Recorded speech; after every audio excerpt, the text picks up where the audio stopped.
are smart, you do not bring up a teenage girl fandom you know nothing about to a teenage girl who belongs to that fandom. One of the most dangerous things you can do, because if you say something wrong about that fandom, their eyes demon roll to the back of their head and a Satan voice comes out of them. Respect the teenage girl fandom, but you also keep a healthy fear right there. I know, because one time I went on my 8th grade graduation trip to a camp we're gonna call Camp Sadness, and the second I got off that bus, they took all of our phones and my DS, those sadistic bastards. Not the point. And a bunch of girls were really smart, so when the teachers came to collect their phones, they were like, oh no, another teacher already took my phone, so you can't take it. And a bunch of girls wound up actually having their phones on the trip, and they would play music for us whenever we got bored. And then Harry Styles' Sign of the Times came on, and all of a sudden they Satan huddled.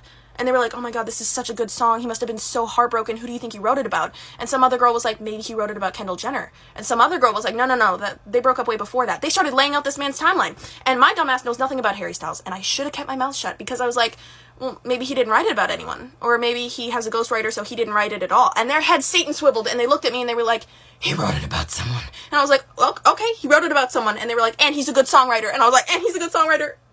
Fear for my life then, more than I ever have. Harry Styles stands, don't come for me. I leave a feather boa at your feet as a sign of respect and fear.